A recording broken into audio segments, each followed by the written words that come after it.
Good afternoon. So once again, I begin with an apology. I just came from a program where a wonderful group with whom I work on multi-faith relations, sorry about that, and interaction and learning, we were all together. And they remarked that I was wearing my Eagles green. So shout out to Ken. I wasn't even thinking about that, but apparently I was being some kind of patriotic today or whatever. We begin our second book of our Torah this week with Parshat Shemot, and I'm entitling this discussion The Importance of Names. I want to invite people to, if you do have comments or you do have reactions, to please send them to me. I will try to access them through Facebook. Or you can email them to me if you have my email.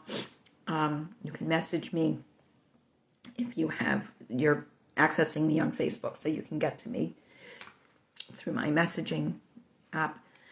At any rate, I would love to know what people think. It's kind of strange to do this and not to have any, real feedback or interaction, but I will power through. So here we go. We begin the second book of our Chumash by recounting names. We read, Ve'ele Shemot b'nei Yisrael haba'im Mitzrayma et Yaakov ish uveto ba'u. Reuven, Shimon, Levi, Yehuda, Yisachar, Zebulun, Binyamin, Dan, Naphtali, Gad, ve'Asher. We repeat the very names that we just heard in terms of the blessings at the end of Sefer Bereshit. We then read all of Yaakov's descendants, numbered 70, including Yoseph. Yaakov, everyone who came from Yaakov's line. Shivim nefesh, it was 70 souls. But Yoseph hayaba Mitzrayim, and Joseph was in Mitzrayim. So in Bereshit, we learned that these names were not exactly random. So let's think about this for a moment. Reuven is the firstborn. His mother is Leah. We see in chapter 29, verse 32 of Bereshit, Leah conceives, bears a son, names him Reuven. For God has seen my affliction, surely now my husband will love me. Reuven means Ra'u, Reish Aleph Cholam, or Shuruk. See, then, son. So Leah's hopes through these names is that somehow Yaakov will come to love her as much as he loves Rachel. Shemot, chapter 29, verse 33. She conceives again, bears a son, and says, because God has heard me that I am unloved. God has therefore given me this son, Shimon, Shin Mem Ayin, the words for Shema, that heard, God heard me. Levi, number 3. She conceives again, bears a son, and says, now this time my husband will become attached to me.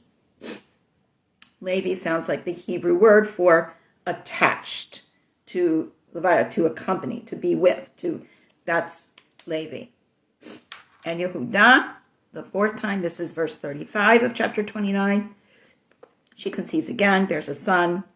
This time I will praise God. Yehuda sounds like the Hebrew word for praise. And of course, will become the name by which Yehudim, that we will be called as a people. And so it goes down the line.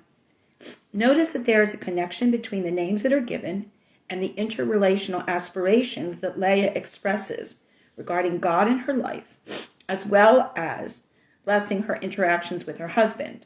Retrospectively, we today look at these as genuine Hebrew names, and often use them within our own naming traditions. We are taught that the reason the Jews maintained their identity at this time, when Pharaoh did not remember Yoseph and his family and the consistent practices of this people, were to allow the Jewish collective to survive and thrive throughout the generations and challenges to come. We were led out of Egypt because we kept 3 things intact: our names, our clothing, and our language. This teaching finds its source in 2 different midrashim, one from Vayikra Rabbah and the other one from Pesukah Zutrara.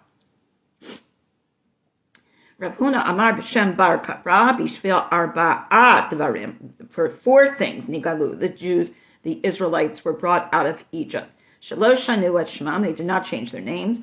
Shalosh shanu et lashonam, they did not change their language. Lo amru lashon hara, they did not speak gossip. But lo nimtza beinehem echad mehem protz ba'arba, and they were not promiscuous. In the various listings, names always comes first, and names comes first in our parsha. What does it matter that we keep our names? Let's think about this, the importance of names. Names are and often become an important part of our identity. For us as Jews, there is often history and generational stories that are part of the names that we are given as birth. A great deal of thought is often given to this element of our identity, how we will be known throughout our lives, whose legacy we will carry on. In past generations, names often reflected areas from which people came, occupations they held, or the generational trajectory of their families. Today, through tradition and custom, we have many different options in choosing names. For example, in the Chabad world, where many of my friends exist, many children and many families have a child named Menachem Mendel for boys and Chaya Mushka for girls, to honor the last Lubavitcher Rebbe and his wife, who themselves did not have children. So all of these children are named in their honor. While many Sephardic Jews want to bring honor to living relatives by naming children for them in the Ashkenazic world, the conventional custom, not for all, but for most, is to take the name of someone dear who has died and give that to a child. This widespread custom sometimes is found as well in the Sephardic world, and it expresses a hope that the child will take on the virtues and the characteristics of the legacy of the beloved relative who is no longer amongst us. Further, there is a custom to give a child two names if one relative after whom the child is named lived a short life, with the second name for someone who lived a long life. In other words, giving the legacy of the person who lived a shorter life, but the bracha as well as the legacy of the person who lived the longer life. Names may also be given to honor heroes or important people in our past. In contemporary Israel, there is an additional custom to name children for important places and parts of our legacy. While the names that are given to us at birth are not chosen by us, let us consider three questions. Do we grow into them? What do they come to mean as we craft our own paths in this world? And three, what legacy do we carry on through them? Note that in the case of the names discussed here, the meaning is to the parents primarily. We note a significant naming story in our Parsha, that of none other than Moshe Rabbeinu. We read in chapter 2, verse 1, Vayelech ish mibet Lavi, vayikach et bat Levi. A Levite man goes and marries a Levite's daughter. V'tahar Isha, and we're told that this woman's name is Yocheved. V'teled ben, she gives birth to a child. V'tereh et ki tovu, she sees that he is good, he's healthy, he's well, and she keeps him hidden for 3 months because the edict, don't forget, had been given to kill all the baby boys. When she could no longer hide him, she gets a wicker basket, she caulks it with clay, she places the child in it and places it amongst the rushes near the bank of the Nile River. His sister, Miriam, stations herself at a distance and to see what would become of him. And it says that Titsev, and we've talked about that root, not sev, yet sev, matzav, situation, to stand. Not to walk by occasionally, but to be there and to be on call, if you will, to see what happens to him. At this point, we know the story. Pharaoh's daughter comes down to bathe in the Nile. Her ladies in waiting walk along the Nile. They see the bush, the basket along the rushes, and they send her maidservant, and she takes it. She opens the basket. She sees the baby. The boy is crying. She has rachmanot. She has compassion on him, and she says, Yadei ha'ivrim zeh. We know that this is one of the Hebrews' babies. His sister says to Pharaoh's daughter, shall I go? Call you a Hebrew wet nurse to nurse the baby. Pharaoh says, go. And of course, no. Vatigra et em hayeled. That Yocheved herself is called by Miriam to nurse the baby. So she gets to be with her child that she went to hide. Pharaoh's daughter then says to Yocheved, take the child, nurse him, I'll pay your fee. So the woman takes the child and nurses him. The child grows up. Yocheved brings him to Pharaoh. And here we see Vayihila leben. He becomes like a son to her. Vatikra shmo Moshe. She calls him Moshe. V'tomar, and she says, Ki min hamayim mishitihu. I pulled him out of the water. So once again, as with the Bnei Yaakov, here we have a name that follows the pattern of some events that surround the birth of a child. Clearly a different custom than that which we are more accustomed to follow. Remember that nature was very much a part of life for these cultures, living in direct contact with it, knowing, for example, that water could have and did drown those in it, as well as serve as a cushion and support, as it did in this instance, for which Batya, which we're told is Pharaoh's daughter's name, was grateful. Consider this practice from another group regarding names. Native American, First American, naming traditions vary depending on each particular tribe's customs and lifestyle. Often, however, names are derived from and connected to nature, represented by an animal, tree, or vegetation, symbolizing desirable characteristics or traits for the newborn child and their parents. Names may be chosen by phases of the moon upon birth or locations in which a child is born, under a tree or by a river. This is reflective of this community and their tribal connections to the land on which they live. A Native American name gives us an insight into the personality of the one who possesses it, as well as the parents who named that child and the tribe of which they are part. How is this similar to Pharaoh's daughter naming of Moshe? Moshe certainly will go on to pull himself and his people out of difficult situations. This is part of his personality. This is his birth story. So how do we reconcile the people we become with the names and the hope that they represent for us that others may hold when we are born? Is there an element of predetermination here? Or are our names representative of the roots we are born with, while it is up to us to, as we say, live up to our name and become all that we can be? How do we aspire to this, holding on to our parents' connection and those of generations before us, along with our faith in and relationship with God during our own lives? Thinking of Moshe, who was pulled out of the water, raised in a home foreign to his culture of birth, and how he uses what he has learned in that foreign home that schooled him to work for the greater purpose of those whom he knew to be his people, is truly a story of incredible inspiration when we think about it. Our names. Our sages taught, and this is from the Tanchuma Vayakel 1. In life, you discover that people are called by 3 names. One is the name your parents call you. Secondly is the name others call you. And one is the name you acquire for yourself. It's called a Shem Tov, a good name. Like Baal Shem Tov, the owner of a good name. The best one is the name that you acquire for yourself. Moshe has meager beginnings and then grows into one who understands and rises to greater challenges. These aspects of our names are not mutually exclusive categories, but rather representative of what we come into the world with as our legacy and our journey, in which we will build on that legacy and expand upon it. Rabbi Barrow Wine suggests as follows.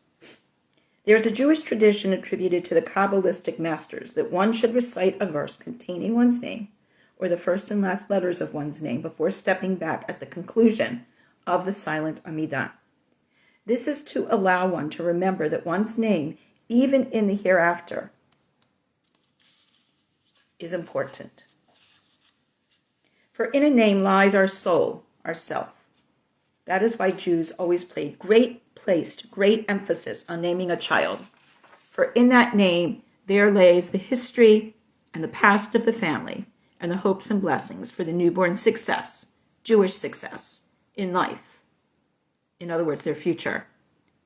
I know of nothing that so deeply touches a family's nerve system as the naming of a child. Therefore, Before embarking on the narrative of Israel in Egypt, the Torah first gives us an understanding of Jewish survival through our names. This is truly a great deal.